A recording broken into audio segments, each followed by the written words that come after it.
দিনটা ছিল মেঘলা, আর আমরা বেরিয়ে পড়েছিলাম একটা নতুন ডেস্টিনেশনের উদ্দেশ্যে, নাম মঙ্গলগঞ্জ। একটু হিস্টোরিক্যাল প্লেস। তো চলো এনজয় করা যাক এই ন্যাচারাল জায়গাটাকে সুন্দরভাবে। ভিডিওটা হয়তো একটু লেংদি হতে পারে, সো বসে পড়ো একটা খুব সুন্দর প্রাকৃতিক অনুভূতির জন্য। যে ভয়টা পাচ্ছিলাম আর যার জন্যই তোমরা বাড়ি থেকে বেরোনোর পরে ডাইরেক্ট এই শটটা দেখছো, ঠিক তার মুখেই আবার পড়েছি। সেটা হচ্ছে বৃষ্টি।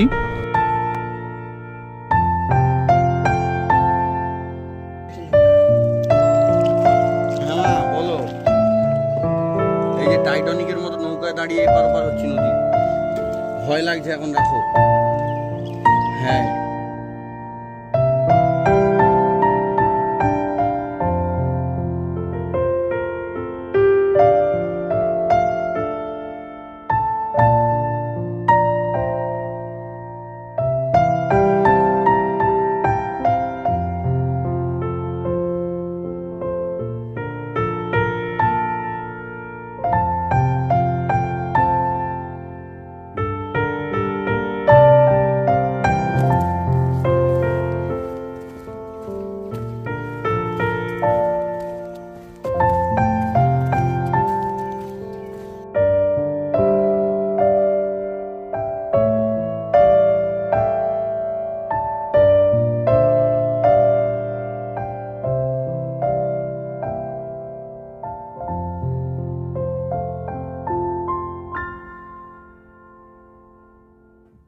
আশা করি তোমরা টাইটেল এবং থাম্বনেল দেখে কিছুটা বুঝতেই পেরে গেছো যে আজকের ডেস্টিনেশনটাও কোথায়।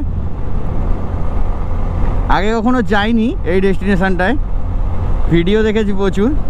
তো চলো আজকে নিজেরা জায়গাটাকে ভালো করে ঘুরে দেখি এবং তোমাদের সঙ্গেও শেয়ার করব পুরো এক্সপিরিয়েন্সটা। যে ভয়টা পাচ্ছিলাম আর যার জন্যই তোমরা বাড়ি থেকে বেরোনোর পরে ডাইরেক্ট এই শটটা দেখছো, ঠিক তার মুখেই আবার পড়েছি। সেটা হচ্ছে বৃষ্টি।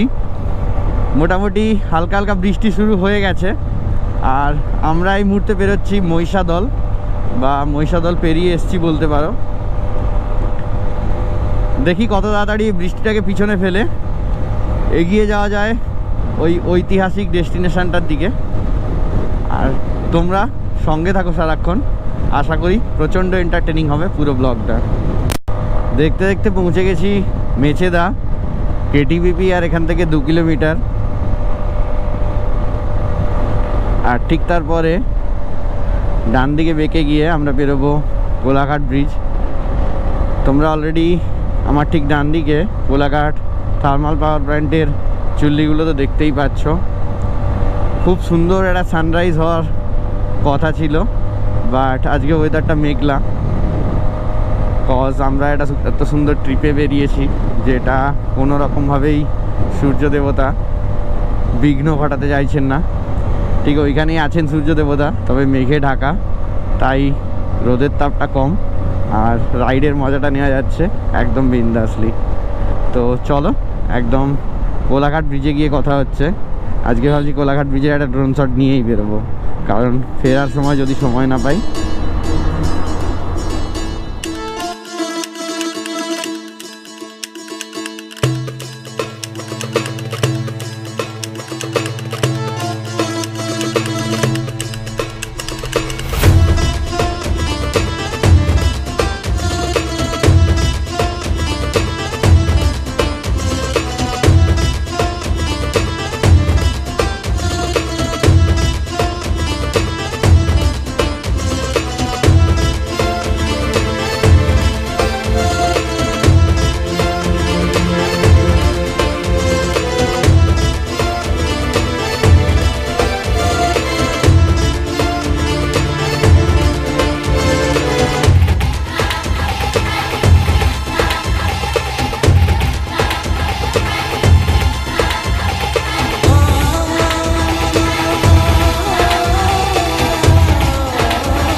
সবাই কেমন আছো? এই মুহূর্তে দাঁড়িয়ে আছি এখনো কোলাঘাট ব্রিজের ওপর। তোমরা তো ড্রোন শট গুলো দেখলেই, কেমন লাগলো কমেন্টস করে জানাতে মোটেও ভুলো না। আর দেখতে থাকো পুরো ব্লগটা, আশা করি প্রচন্ড এন্টারটেইনিং হবে। যদিও ঘড়িতে বেজে গেছে প্রায় 7:30, আমরা অনেক লেট। দেখি কতক্ষণে পৌঁছাতে পারি আমরা বারমাদান ফরেস্ট বা নীলকুঠি। যেতে যেতে কথা হচ্ছে আবার, এখন কথা বাড়িয়ে লাভ নেই। চলো উঠে পড়ি মোটো ব্লগিং সেটআপে আর এগোতে থাকি, কত তাড়াতাড়ি কভার করা যায়। অলরেডি হালকা হালকা বৃষ্টি পড়ছে, তো এটাই ভগবানের কাছে প্রার্থনা যেন রাস্তায় আর বৃষ্টি না হয়। তবে এরকম ওয়েদার থাকলে কিন্তু রাইডটা মারাত্মক হবে। তোমরা অনেকেই হয়তো আজকে আমাদের এই ডেস্টিনেশনটার নাম আগে শুনেছো, আবার অনেকে হয়তো জায়গাটা সম্পর্কে কিছুই জানো না। তো চলো যেতে যেতে তোমাদেরকে এই জায়গাটা সম্পর্কে কিছু তথ্য শেয়ার করি। বাঁদিকে অলরেডি দেখতেই পাচ্ছ আমাদের জাতীয় পতাকা কীরমভাবে উড়ছে। তো এই কাহিনী কিছুটা ঠিক ওই স্বাধীনতার আগেরই, কারণ নীল বিদ্রোহের সঙ্গে এই ডেস্টিনেশনটার প্রচুর পরিমাণে মিল আছে। এই মুহূর্তে দেখলে তোমরা ক্যামেরাটায় হাত দিয়ে দিলাম, কারণ বৃষ্টির ফোঁটা পড়ছে। আর তোমরা তো জানোই আমার অডিও মোড নেই, সো আমাকে এক্সটার্নাল মাইক্রোফোন গোপ্রোতে অ্যাড করেই কথা বলতে হয়। আর যেহেতু এরকম বৃষ্টি পড়ছে, সেহেতু এক্সটার্নাল কোনো ডিভাইস লাগানো থাকলে গোপ্রোর ওয়াটার রেজিস্টেবিলিটিটা থাকবে না। সো বাধ্য হচ্ছি আমি এখন গোপ্রোটা ব্যাগে ঢুকিয়ে নিতে। এই মুহূর্তে ক্রস করছি বারাসাত প্রসাদপুর বলে সামথিং কোনো একটা জায়গা, কলোনি মোড়। এই সোজা চলে যাচ্ছে কৃষ্ণনগর, ডান দিকে চাপাডালি। আমরা কিন্তু এখন সোজাই যেতে থাকবো, একদম বরহমপুর থেকে ডান দিক নিয়ে, এই সরি বরহমপুর বলছি, তুমসে না হো পায়েগা। চাকদহ থেকে ডান দিক নিয়ে আমরা ঢুকে যাব মঙ্গলগঞ্জের দিকে বা নীলকুঠির উদ্দেশ্যে। বাম দিকে চলে যাচ্ছে কল্যাণী আর সোজা চলে যাচ্ছে কৃষ্ণনগর। আর এই রাস্তায় নিয়ে যাবে তো শিলিগুড়ি, ডালখোলা, উত্তরবঙ্গ যাই বলতে পারো। এই রাস্তাটা হয়ে গিয়ে, এই রাস্তাটা খুলে গিয়ে শিলিগুড়ি পৌঁছাতো নাকি প্রচণ্ড ইজি হয়ে গেছে। সো এই হচ্ছে বনগাঁর 31 কিলোমিটার, পেট্রাপোল 36 কিলোমিটার। এই পেট্রাপোল হচ্ছে আমাদের বাংলাদেশ বর্ডার, আর হাবড়া 62। আমরা যাচ্ছি বনগাঁই, তবে আমাদের আর মাত্র 16 কিলোমিটার রাস্তা যেতে হবে, 16 কি 15 আমাদের ডেস্টিনেশনে পৌঁছাতে। সো আশা করছি 11:30টার মধ্যে আরামসে পৌঁছে যাব, কি 11:20 ডিপেন্ড করছে রাস্তার ওপর। যেহেতু আগে আসিনি, সেহেতু আমার কাছেও জিনিসটা অজানা।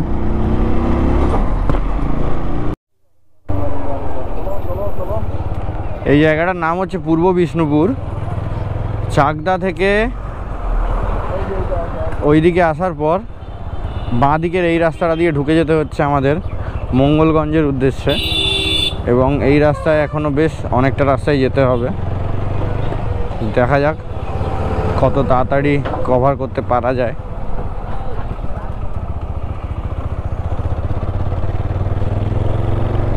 সো ফ্রেন্ডস, অনেকক্ষণ থেকেই এই গ্রামের ভেতরের রাস্তা থেকে আমরা চলছি, এখনও কিছুটা পথ বাকি, তবে খুব কাছাকাছি চলেই এসেছি। শুধু আশপাশের হরিয়ালিটা দেখো, অনেক ভেতরে, অনেক ভেতরে। বনগাঁ থেকে প্রায় নিয়ার অ্যাবাউট 10 কিলোমিটারের বেশি বাইক চালিয়ে চলে এসেছি। সেই ভোরবেলা বেরিয়েছি, প্রায় 11:45 বাজতে যায়, এখনও পর্যন্ত পৌঁছতে পারিনি। রাস্তায় বৃষ্টির জন্য দাঁড়িয়ে পড়তে হয়েছিল। তারপরে বনগাঁ থেকে এদিকে আসার পথে তো আলাদাই একটা সুন্দর অফরোড পেলাম। এখান থেকে এই বাঁ দিক নিয়ে যেতে হবে আমাদেরকে। আর পিছনে আমায় ম্যাপটা গাইড করে দিচ্ছে শৈবাল, আমার পিলিয়ান। তো চলো আগে পৌঁছানো যাক নীলকুঠি, তারপরে আবার কথা হচ্ছে তোমাদের সাথে।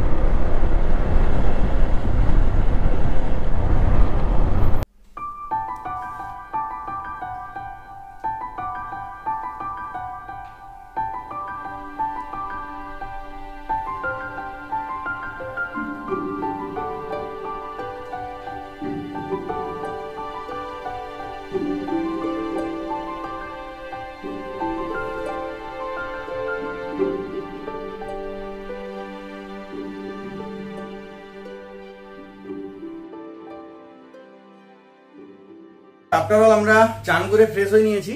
এবারে আমাদেরকে যেতে হবে পারমাদান ফরেস্টের উদ্দেশ্যে। তোমরা ঢোকার মুহূর্ত দেখলে হুট করেই পৌঁছে গেছি, বুঝতে পারিনি যে কখন পৌঁছে গেলাম। তো এই পারমাদান ফরেস্টের যেটা মূল আকর্ষণ সেটা হচ্ছে এখানের হরিণগুলো, আর তাদেরকে এই দুপুর 2টোর সময় নাকি লাঞ্চ দেওয়া হয়, আর যার ফলে তাদেরকে দেখাটা অনেক সহজ হয়ে যায়। তো চলো এই ইনফরমেশনটা যার সঙ্গে দেখা হওয়ার পর পেলাম তার সঙ্গে একবার তোমাদেরকে দেখা করাই, আর তারপর চলে যাওয়া যাক একদম সোজা পারমাদান ফরেস্টে হরিণদের কাছে। ওখানে গিয়ে যদি কিছু ড্রোন শট নেওয়া যায় সেগুলোও নেবো, আর তাছাড়া তো অন্য সিনেম্যাটিক্স থাকছেই। তো দেখতে থাকো পুরো ভিডিওটা। আর এখনো পর্যন্ত আসার যে রাস্তা দিয়ে এলাম ওটা ছাড়া যদি তোমরা কোনো অন্য ভালো রাস্তা জেনে থাকো সেটাও আমাকে অবশ্যই জানিও, যাতে অন্যদেরও সুবিধে হয় আর আমারও সুবিধে হয় নেক্সট টাইম কখনো আসলে। সো কিপ কমেন্টিং আর দেখতে থাকো পুরো ভিডিওটা। সো ফ্রেন্ডস, এই মুহূর্তে বুঝতেই পারছো তোমরা পৌঁছে গেছি একটা গাছের ছায়া ঘেরা জায়গায়। পাশে যে জলাধারটা দেখতে পাচ্ছ বা জলের ধারাটা দেখতে পাচ্ছ, এটা হচ্ছে সেই ইচ্ছামতি নদী, যার নাম শুনেই আসা আর যার তীরেই গড়ে উঠেছে এই পারমাদান ফরেস্ট।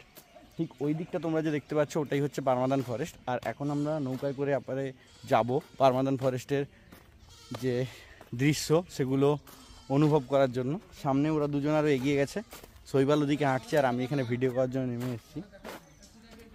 তো চলো পারমাদান ফরেস্টটা ঘুরে দেখা যাক। আর এখানে গাছের ছায়ার প্রাকৃতিক যে অনুভূতিটা পাওয়া যাচ্ছে সেটা একমাত্র এখানে আসলেই বুঝতে পারবে।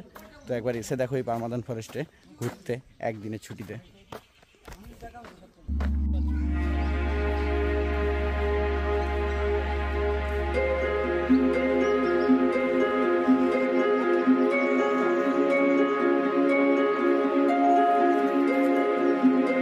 তুলে দাও কাকা। হ্যাঁ কাকা হ্যাঁ বলেছে, হ্যাঁ তোমরাও কিন্তু শুনলে। তো চলো উঠে দেখা যাক এই নৌকোয়। আমি তো কখনো এইগুলো উঠিনি, এগুলোকে সাধারণত ডিঙি বলা হয়।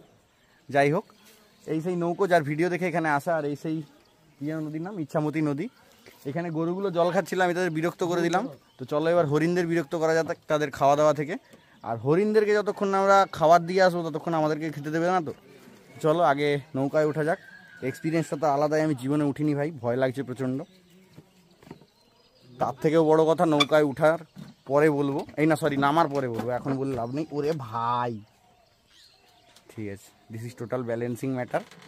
গাইজ এইটুকুটা রোদে এসছি, গাছের ছায়া ছিল না, আর এইখানটায় গাছের ছায়া আছে। ওখান আর এখানের ফিলিংসটা টোটালি আলাদা। তো গাছের মর্মটা কতটা সেটা একমাত্র তোমরা এই গাছ ঘেরা এগুলো আসলে তবেই বুঝতে পারবে, কোনো জঙ্গলে আসলে বুঝতে পারবে। আর এখানের অ্যাম্বিয়েন্স সম্পর্কে সেই যে মানসিকতাটা সেটা তখনই জন্মাবে যদি তোমরা এখানে একবার আসো এবং এই জায়গাটাকে ফিল করো।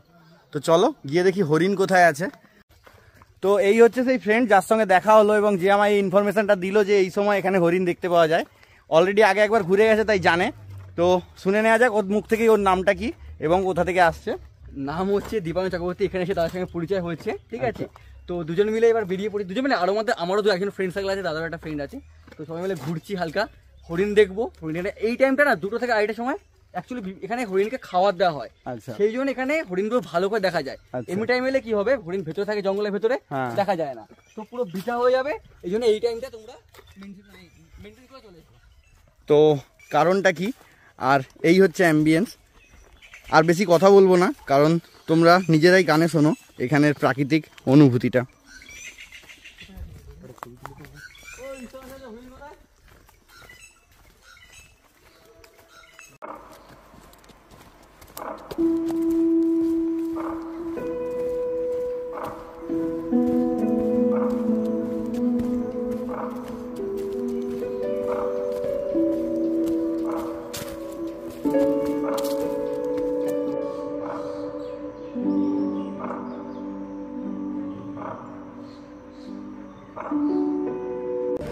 আমাদের ওদিকে গ্রামাঞ্চলে ছোটোবেলায় দেখতে পেতাম অনেক বাদুড়কে ঝুলে থাকতে গাছে, তবে বহুদিন দেখিনি এসব দৃশ্য।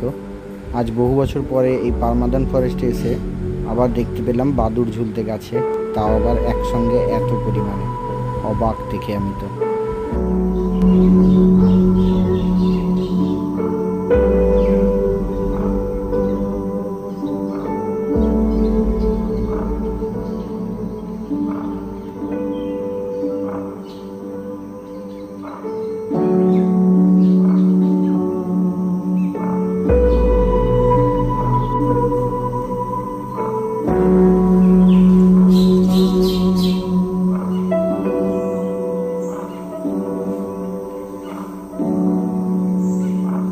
পারমাদান ফরেস্টের সিসিটিভির অবস্থা দেখুন,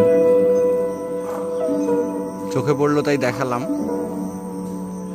ঠিক এতটাই রক্ষণাবেক্ষণ করা হচ্ছে এই জায়গাটাকে এবং পশুগুলোকে। নেচারকে বাঁচানোর প্রক্রিয়া মানুষের সবসময় চলছে, তবুও নেচার বিধ্বস্ত হচ্ছে প্রতি মুহূর্তে।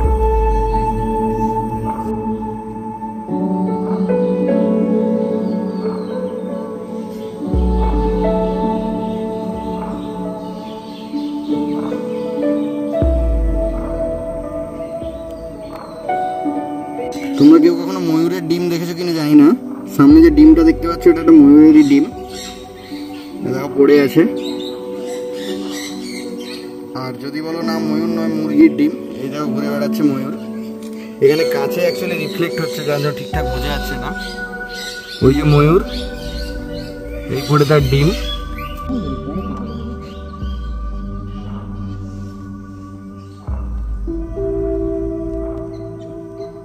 পারমাদান ফরেস্টে এসে একটা জিনিস দেখলাম, এখানে প্রাণের অভাব নেই এবং এখানে প্রকৃতিও খুব সুন্দর। তারা নিজেরা যথেষ্ট ভালোভাবে প্রিজার্ভ করার চেষ্টা করছে এই প্রাণীগুলোকে, কিন্তু সরকারি তরফ থেকে যে জিনিসগুলো এখানে আরও ভালোভাবে উন্নতভাবে এদেরকে রক্ষণাবেক্ষণের জন্য স্টেপ নেওয়া উচিত, সেই স্টেপগুলো কিন্তু সরকার নিচ্ছে বলে বিন্দুমাত্র মনে হচ্ছে না। তোমরা দেখো এখানে এতগুলো পাখি আছে, এদের খাওয়ার জন্য জল এইটুকু গামলায়, এখানে এত বড় একটা জলের জন্য স্পেস করা আছে, বাট সেটা জল দেওয়া নেই। ঠিক একই দৃশ্য ওদিকে ময়ূর, সঙ্গে কচ্ছপ, সবার ক্ষেত্রেই দেখলে তোমরা। সো এই জিনিসগুলো আরও ভালোভাবে প্রিজার্ভ করা উচিত, তবেই এই প্রাণীগুলো ভালোভাবে থাকবে। নাহলে তো ওদেরকে ছেড়ে দিলেই বোধহয় এরা অনেক বেটার থাকতো, ওরা নিজেরাই জল খুঁজে নিত, ওরা নিজেরাই খাবার ঠিক খুঁজে নিত ওদের। সো তোমরা কি মনে করো এইগুলো নিয়ে কমেন্ট করে জানাও। যদি কেউ পারমাদান ফরেস্টে আগে ঘুরে গিয়ে থাকো, যদি এর থেকে বেটার কিছু দেখে গিয়ে থাকো, তাহলে সেটাও কমেন্টস করে জানাও। আর যদি তোমাদের কোনো খারাপ অনুভূতি হয়ে থাকে এখানে এসে, সেগুলো অবশ্যই কমেন্টসে জানাতে মোটেও ভুলো না। তো চলো, প্রচণ্ড খিদে পেয়েছে, গিয়ে বলি যে হরিণকে তো খেতে দেয়নি, বাট আমরা তো রিসর্টে পয়সা দিয়েছি, অন্তত আমাদের খেতে দিয়ে দেওয়া হোক, কারণ আমরা হরিণের খাবার দেখতে চাই না। আমরা খাওয়া দাওয়া করি এবার, ভিডিও অনেক লেংথি হয়ে যাচ্ছে। তো চলো একদম রিসর্টে গিয়ে কথা হচ্ছে, রাস্তা আর কি দেখাবো তোমাদের।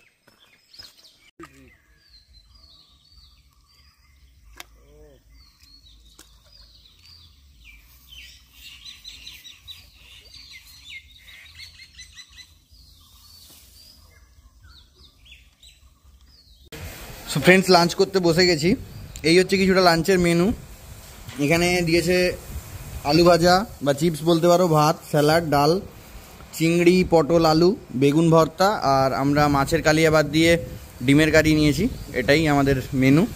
শৈবালেরও প্রচণ্ড খিদে পেয়েছে, তাই ও খাওয়া শুরু করে দিয়েছে। আমি আর কথা না বাড়িয়ে খাওয়া শুরু করি, নাহলে ব্লগ করতে করতে কোনদিন মরে যাবো। খাবারের টেস্ট এই প্রাইসের মধ্যে ছিল নো ডাউট একদম টপ নচ। খেয়ে দিয়ে ঘুমও পাচ্ছিল প্রচুর, তাই একটু শুয়ে পড়তেই চোখ লেগে যায় এবং ঘুমটা ভাঙে একদম সন্ধেবেলা। তো চলো দেখে নেওয়া যাক সন্ধেবেলার অ্যাম্বিয়েন্স ইচ্ছিকুঠি রিসর্টের।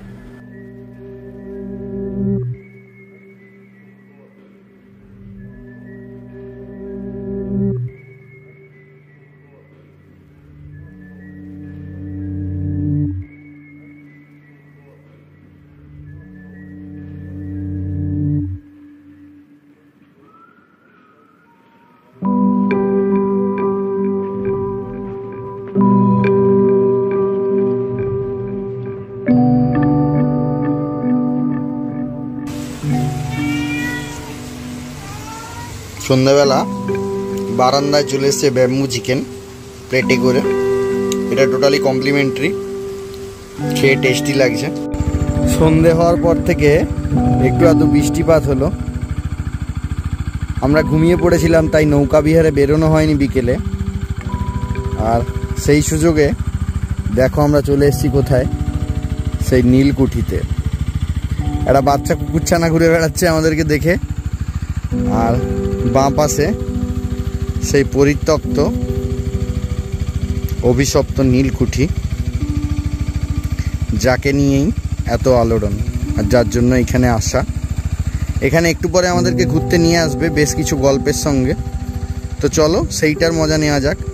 তবুও তার আগে এক ঝলক তোমাদেরকে দেখিয়ে দিলাম এখানের অ্যাম্বিয়েন্সটা। যখন আর কেউ নেই, শুধু আমরা আর এই নীলকুঠি, আর ঠিক আমাদের পিছনে বয়ে চলা ওই ইছামতির জল। এই মুহূর্তে দাঁড়িয়ে আছি পিছনে এই নীলকুঠি, ঠিক তার সামনে। আর সামনে আমার এই যে দাঁড়িয়ে আছে টুইস্টার ড্রাগন উইথ তার এইচজেজি লাইটস। আর তার জন্যই এত সুন্দরভাবে আমরা এইখানটায় ভিডিও করতে পারছি। এখানে পরে যখন আসবে তখন বাইক নিয়ে আসতে দেবে না, তখন এর হয়তো অ্যাম্বিয়েন্সটা একটু আলাদা হবে। তবে এখন আমরা যে ফিলটা করছি সেটা কিন্তু টোটালি একটা রোমহর্ষক ব্যাপার বলতে পারো। তবে হ্যাঁ, কোনো ভূত আছে বলে আমি মনে করি না বা বিশ্বাস করিও না এখনকার দিনে। কারণ এখনকার মানুষরা সব থেকে বড় ভূত, যারা প্রকৃতিকে পুরো একটা অতীতে পরিণত করে দেবে এক সময়। যাই হোক, এখানে পরিবেশটা বেশ গা ছমছমে। এখানে একটা ইন্ডিয়া পোস্টের বোর্ডও আমি দেখতে পাচ্ছি, যদি এগুলো সম্পর্কে আমি সেরকম করে ডিটেলস কালেক্ট করিনি, যাতে ব্যাপারটা একটু রোমহর্ষকই থাকে, অচেনাই থাকে, অজানা থাকে। তো যাই হোক, এখানে আর কিছু হোক না হোক খুব সুন্দর শান্তি আছে। আশপাশে দূর দূর পর্যন্ত কোনো লাইট দেখতে পাচ্ছি না, পুরোটাই কালো অন্ধকার, ঝিঝি পোকার ডাকে ভর্তি। এবার আমরা এখান থেকে ঘুরে চলে যাব, কারণ ওনারা নাকি 5-7 মিনিট বা 10 মিনিটের মধ্যেই আসবেন এখানে আমাদেরকে নিয়ে কিছু গল্প শোনাতে শোনাতে। So let's enjoy that moment. আর তাছাড়া আমাদের যে ইছামতি আছে তার যে ড্রোন শট, যেগুলো তোমাদেরকে বলেছিলাম আমি বিকালে দেখাবো, তো বিকালের সানসেটের ড্রোন শটটা তো তোমরা দেখতে পেলে না। তবে হ্যাঁ, কালকে ভোরবেলা বা 9টার সময় কোনো একটা সময় আমাদেরকে অবশ্যই নিয়ে যাওয়া হবে ইছামতির তীরে বা ইছামতির নদীর ওপরে নৌকা বিহারে। তো সেই সময় সুন্দর শর্টসগুলোর জন্য অপেক্ষা করো আর দেখতে থাকো পুরো ভিডিওটা।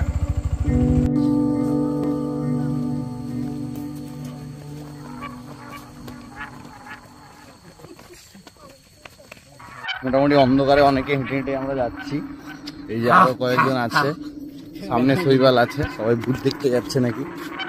আর মোটামুটি চারিদিকে অন্ধকার, তাই জন্য ফিলিংসটা বেশ ভালোই হচ্ছে। তোমাদেরকে তো আগে দেখালাম, সামনে কয়েকজন যাচ্ছে, সেগুলো তোমরা দেখলে হ্যারিকেন ট্যারিকেন নিয়ে।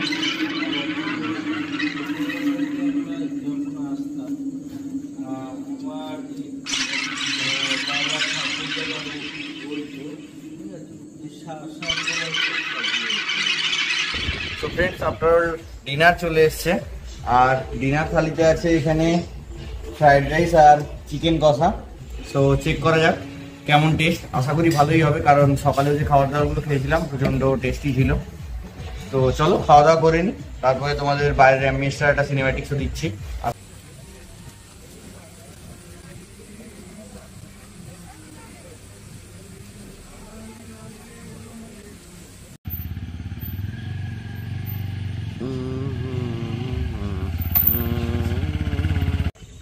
তো গুড মর্নিং ফ্রেন্ড, সকাল সকাল বেরিয়ে পড়েছি নৌকা বিহারে। কালকে বিকালে তো নৌকা বিহার করা হয়নি, রাত্রেবেলা তো অলরেডি তোমাদের নীলকুঠি বা ইচ্ছামতির কিছু শর্টস দেখালাম, কিছু ভিউ দেখালাম। কেমন লাগলো সেগুলো কমেন্টসে জানাতে মোটেও ভুলো না। তোমরা যদি এরকম কোনো এক্সপিরিয়েন্স অন্য কোথাও পেয়ে থাকো সেটাও আমাকে কমেন্টসে জানিও, যাতে সেখানে গিয়েও আমি একটা এক্সপিরিয়েন্স করতে পারি। এই হচ্ছে রিসর্ট ইচ্ছেকুঠি। আজকে সকালবেলা ওখান থেকে নৌকা বিহার করে এসে ব্রেকফাস্ট সেরে আমরা বেরোবো বাড়ির উদ্দেশ্যে। তো দেখতে থাকো পুরো ভিডিওটা, খুব সুন্দর সুন্দর কিছু ড্রোন শটস আসছে, ড্রোন নিয়েই বেরিয়েছি। এই যে এখান থেকে একটা রাস্তা আছে, আর ওই সামনে থেকে একটা রাস্তা আছে, যে রাস্তা দিয়ে তোমরা ওই দিকে যেতে পারো। আর ওই যে গাছের সারিগুলো দেখছো, ওটাই হচ্ছে ইচ্ছামতির পাড়। এপাড় আর ওপাড়, ওপাড়ে হচ্ছে পারমাদান ফরেস্ট, আর এপাড়ে হচ্ছে নীলকুঠি। নীলকুঠিটা এই দিকটাতে, আমরা এখন ওই দিকটাতেই যাচ্ছি। ওখানে বাইক রেখে সামনেই ঘাটটা আছে, যেখান থেকে কালকে পারমাদান ফরেস্টে গেছিলাম, সেটা তোমাদের দেখিয়েছিলাম। বাকি রাস্তাটা দেখানো হয়নি, তাই একবার এখন দেখিয়ে নিচ্ছি। শৈবাল বাইকটা চালাচ্ছে, উইথাউট হেলমেট এসছি, কারণ হেলমেটগুলো কটেজে রেখে এসছি। এখানে হেলমেটগুলো রেখে নৌকা বিহারে যাওয়ার ইচ্ছা নেই, তাই। তো চলো, এই যে সামনে দেখছো এই সাদাটা হচ্ছে একটা স্কুল, প্রাইমারি স্কুল। আর ঠিক ওর বাম পাশে ওই দিকটাই হচ্ছে, আশা করি তোমরা দেখতে পাচ্ছ ওই ভাঙা বাড়িটা, ওটাই হচ্ছে সেই নীলকুঠি বা কাটা সাহেবের বাংলো।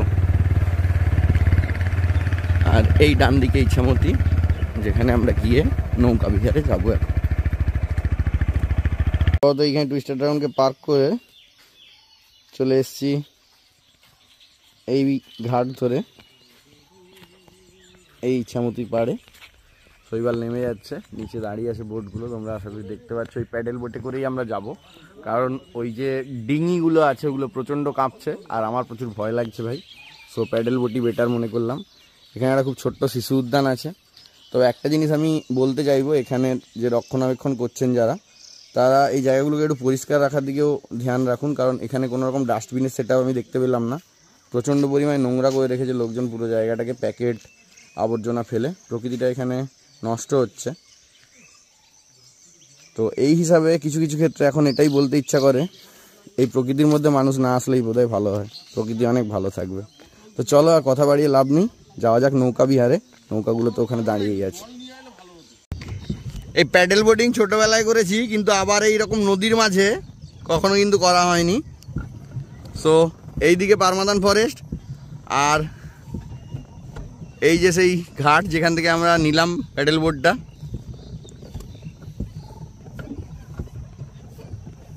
আর এই আমরা চলেছি নৌকা বিহারে। আমাদের নৌকাটা একটা নীল হাঁস।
শুধু ওয়েদারটা চেঞ্জ হচ্ছে, দেখো ওদিক থেকে কি কালো ঘন মেঘটা উড়ে ঠিক আমাদের পিছন দিকে যাচ্ছে। এদিকে পারমাদান ফরেস্ট পুরো অন্ধকার হয়ে গেছে বলতে পারো। আর পিছনের দৃশ্যটা দেখো কি মায়াবী। এইরকম একটা সিচুয়েশন যে পেয়ে যাবো ইচ্ছামতি নদীতে এসে, এটা কিন্তু এক্সপেক্ট করিনি। অপূর্ব লাগছে।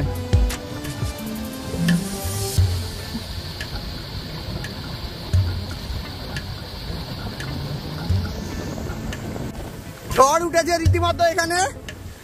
আমরা মোটামুটি কোনোভাবে পৌঁছে গেছি। ঠিক নীলকুঠির সামনে দোকানটা এখন বন্ধ, এখানে দাঁড়াই। 2 স্টার ড্রাগনটা ওখানে দাঁড়িয়ে আছে গাছের তলায়। আর কি পরিমাণে ঝড় হচ্ছে তোমরা দেখতেই পাচ্ছ। তো চলো আবার পরে কথা হচ্ছে। এই ওয়েদারটা থেকে বেরিয়ে কীভাবে রেসর্টে দেখতে পারি সেটা দেখা যাক, তারপরে আবার কথা হবে।